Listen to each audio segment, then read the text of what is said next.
안녕하세요. 오늘은 잠언 11장 12절부터 23절 말씀 같이 보도록 하겠습니다. 지난주에 이어서 11장 11절에서는 이제 이웃에 대해 나왔잖아요. 12절에서 13절 또한 이웃과 관계된, 그 중에서도 특히 이제 말과 관련된 말씀이 나옵니다. 12절, 13절 말씀 봉독하겠습니다. 지혜 없는 자는 그의 이웃을 멸시하나 명철한 자는 잠잠하느니라. 두루 다니며 한담하는 자는 남의 비밀을 누설하나 마음이 신실한 자는 그런 것을 숨기느니라. 지혜 없는 자는요, 이웃을 멸시한다고 했습니다. 멸시한다는 것은 이웃을 업신여기거나 하찮게 본다는 의미이죠. 당연히 이웃에 대한 예의도 없겠죠. 뒤이은 명철한 자는 잠잠하다라는 말을 봤을 때 이 앞에 멸시의 의미가 말과 관련되어 있음을 우리는 유추해 볼 수 있습니다. 그러니까 지혜 없는 자는 남을 험담하면서 다닌다는 것이죠. 마음이 신실한 자는 이웃에 대해서 이러쿵저러쿵 소문내는 일을 하지 않고 잠잠히 있지만, 이 지혜 없는 사람은 할 말 못한 말 구분 없이, 분별 없이 남이 숨기고 싶어하는 비밀까지도 여기저기 말하고 다닌다는 것입니다. 누군가를 험담한다는 것은 그를 멸시하는 행위입니다. 나는 그저 재미삼아 한 이야기가, 또는 아무 생각 없이 한 이야기가 누군가를 때리는 폭력이 되는 거죠. 진짜 때리는 것만이 폭력이 아님을 우리는 모두 알고 있습니다. 겉으로는 걱정돼서 그의 말을 사람들한테 전한다 하지만 속은 전혀 그렇지 않음을 말하고 있는 사람도, 그것을 듣고 있는 사람도 다 알고 있죠. 마음이 신실한 자, 즉 속이는 것 없이 진실한 자는 다른 사람의 비밀을 숨겨줍니다. 나는 정직하니까 비밀도 다 정직하게 말해야 돼, 이게 아니죠. 오히려 신실한 자는 그의 비밀을 숨겨주죠. 타인에게 관심이 없어서가 아니라 또 그를 걱정하고 그를 위하는 마음으로 잠잠한 겁니다. 조용히 이웃을 위해 기도해 줄 수 있는 마음은 하나님의 자녀로서 우리가 가져야 할 덕목 중에 하나입니다. 14절 말씀 보도록 하겠습니다. 지략이 없으면 백성이 망하여도 지략이 많으면 평안을 누리느니라. 지략, 즉 지혜로운 조언, 이것이 없으면 백성이 망한다고 했습니다. 다수의 선택이 우리는 옳다고 여기고 있죠. 민주주의 사회에서는 그것이 당연시 되는 것입니다. 하지만 많은 사람들이 동의한다고 해서 그것이 꼭 옳은 것만은 아닙니다. 틀린 것을 우리 모두가 맞다고 생각할 수도 있기 때문입니다. 잘못된 충동질에 사람들이 잘못된 판단을 내릴 수도 있습니다. 그래서 지혜자의 조언이 필요하다는 것입니다. 많은 지혜자가 우리 사회를 위해서 옳은 길을 제시한다면 우리는 평안을 누릴 수 있게 됩니다. 그런 지혜자는 나라에서뿐만이 아니라 교회 내에서도, 또 우리 가정 내에서도 필요한 것이죠. 15절 말씀 보도록 하겠습니다. 타인을 위하여 보증이 되는 자는 손해를 당하여도 보증이 되기를 싫어하는 자는 평안하니라. 보증에 대한 내용이 나오고 있습니다. 타인이라고 말하는 것을 보면 이 사람은 이웃도 아니고 친척도 아니고 가족도 아닌, 친구도 아닌 그런 사람을 의미합니다. 타인을 위해서 보증을 선다는 것이 이 잠언이 쓰인 이 시기에도 있었던 것 같아요. 보증 선 사람은 당연히 손해를 당하게 됩니다. 보증이 필요한 사람들은 어떤 사람들이죠?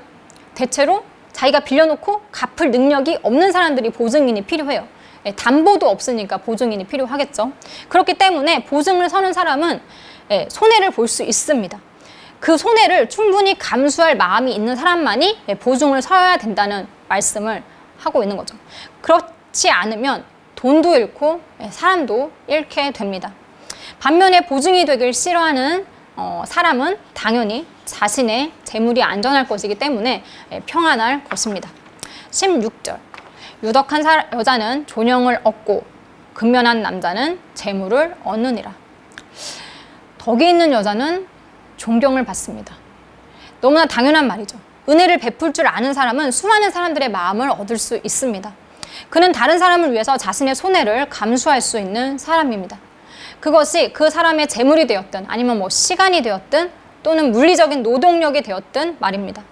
내 것을 타인을 위해서 포기한다는 것, 이거는 아무나 할 수 있는 일이 아닙니다. 아무리 넉넉하게 가진 사람이라 할지라도 이 덕을 베푸는 일은 쉽지가 않습니다. 그렇기 때문에 그걸 해낸 사람들을 우리는 존경하는 것이죠. 그리고 근면한 남자는 재물을 얻을 것이라고 했습니다. 개정개혁에서는 근면한이라고 이렇게 해석을 했지만 실제 의미를 보시면 뭐 공격적인, 폭력적인 이런 의미를 가지고 있습니다. 즉 힘이 있는 사람은 재물을 얻기 쉽다는 것이죠. 하지만 그는 재물만 얻을 뿐입니다. 17절 말씀 보도록 하겠습니다. 인자한 자는 자기의 영혼을 이롭게 하고 잔인한 자는 자기의 몸을 해롭게 하느니라. 인자한 사람은 자기의 생명을 이롭게 하는 반면 잔인한 사람은 화를 자처한다고 했습니다. 16절과 연결되는 것처럼 보이죠. 인자한 사람, 사랑을 실천할 줄 아는 자는 자기의 영혼을 이롭게 합니다. 자신의 것을 남을 돕는 데 사용함에도 불구하고 그것이 그에게 손해가 되는 것이 아니라 오히려 유익이 된다고 말하고 있습니다. 우리는 도움을 준다고 생각하지만 실상은 어떤 면에서는 도움을 받는 것이죠.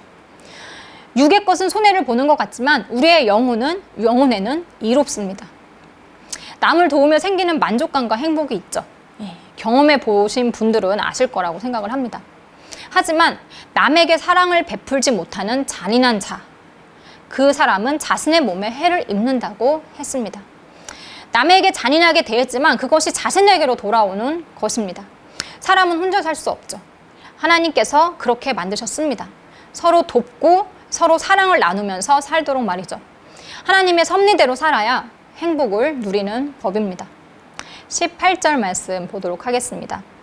악인의 삭은 허무하되 공의를 뿌린 자의 상은 확실하니라. 악인의 삭, 악인의 소득은 허무한 것, 헛된 것이라고 했습니다. 그리고 공의를 뿌린 자의 소득은 즉 악인의 소득은 거짓된 것이고 의인의 소득은 진실한 것입니다. 소득 자체는 똑같을지도 몰라요. 하지만 그들이 사용하는 것에 따라서 그 소득은 허무한 것이 될 수도 있고 진실한 것이 될 수도 있습니다. 위의 절들과 연관시켜 본다면 악인은 그 소득을 자신만을 위해서 사용할 것이고 의인은 자신의 소득을 이웃과 나눌 것입니다. 이와 같은 서로 다른 행위는 다른 결과를 가져오게 됩니다. 자신만을 위해서 사용한 돈은 하나님 앞에 허무한 것이 될 것이고 또 남을 도운 돈은 하나님께서 확실한 상으로 돌려주실 것입니다. 19절 말씀 보도록 하겠습니다. 공의를 굳게 지키는 자는 생명에 이르고 악을 따르는 자는 사망에 이르느니라. 의의 결과는 생명이고 악의 결과는 사망입니다. 윗절들의 결론이라고 할 수 있는 말씀입니다. 공의를 지키는 것은 꾸준하게 확고한 마음을 가져야 할 수 있습니다. 쉽지 않은 그런 길이기 때문에 끝까지 지키기가 어렵습니다. 하지만 그것을 해내는 자에게 생명이 약속됩니다. 반면 악을 따르는 자는 그의 죽음에 이르게 된다고 했습니다. 그 죽음은 누구 때문이 아니라 스스로 자초한 것입니다. 하나님의 의를 따르지 않고 악을 따르기로 작정한 것은 바로 그 자신이기 때문입니다. 20절 말씀. 마음이 굽은 자는 여호와께 미움을 받아도 행위가 온전한 자는 그의 기뻐하심을 받느니라. 마음이 굽은 것은 행위가 온전한 것과 대조가 되고 있습니다. 마음은 우리의 행위를 주관하는 장소입니다. 내 마음대로 한다 이런 말들이 있듯이 우리가 의롭게 살고자 마음먹으면 의로운 삶을 살 수 있는 것이고 또 악하게 살고자 마음먹으면 악한 삶을 살게 됩니다. 잠언에서는요, 이 굽었다라는 표현이 악을 가리킬 때 사용이 됩니다. 마음이 곧지 않은 상태, 그러니까 마음 속에 악이 있는 상태이죠. 마음이 삐뚤어졌다라는 우리의 표현이 있죠. 그러니까 우리의 마음이 한번 꼬이기 시작하면 그것을 풀기가 어렵습니다. 굽은 마음은 우리의 삶마저 굽게 만듭니다. 즉 평탄하지 못하게 합니다. 게다가 이 악은 하나님께서 미워하시는 것입니다. 우리는 하나님을 믿는 자로서 하나님께 늘 기쁨이 되기를 원합니다. 그렇죠? 네. 본 절에서 그에 대한 해답이 나왔습니다. 여기서는 행위가 온전한 자, 즉 행위에 흠이 없는 자를 하나님께서 기뻐하신다고 말씀하고 있습니다. 하지만 우리의 행위에 흠이 없기란 쉽지가 않습니다. 그러니까 여기서의 이 말씀은 완벽을 의미하는 것은 아닐 겁니다. 이 세상에 어느 누구도 완벽한 사람은 없기 때문이죠. 여기서 행위가 온전하다는 것은 위에 앞의 절들과 앞의 말씀에서 유추를 해볼 수 있어요. 즉 자신만을 위해서 살지 말라는 것입니다. 이웃을 사랑하는 마음을 가지라는 것이죠.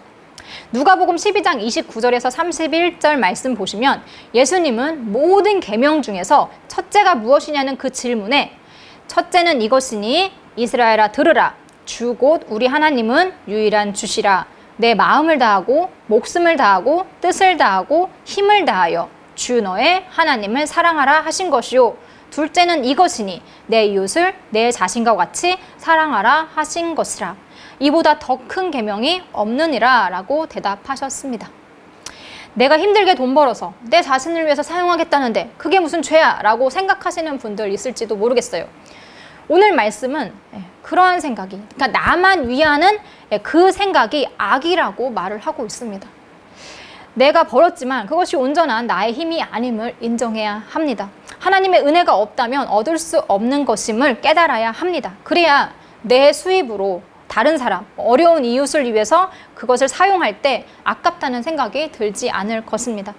내가 받은 은혜, 내가 받은 사랑, 다른 이들과 함께 누려야겠다라는 마음으로 베풀어야 합니다. 그것이 바로 온전한 자의 행위입니다. 21절 말씀 보도록 하겠습니다. 악인은 피차 손을 잡을지라도 벌을 면하지 못할 것이나 의인의 자손은 구원을 얻으리라. 악인은 힘을 합친다고 해도 벌을 면하지 못합니다. 그들에게는 그럴 만한 힘이 없습니다. 하나님께서는 그들을 반드시 벌하실 것입니다. 이 세상에서가 아니라면 죽은 후에라도 죄에 대한 심판은 반드시 있습니다.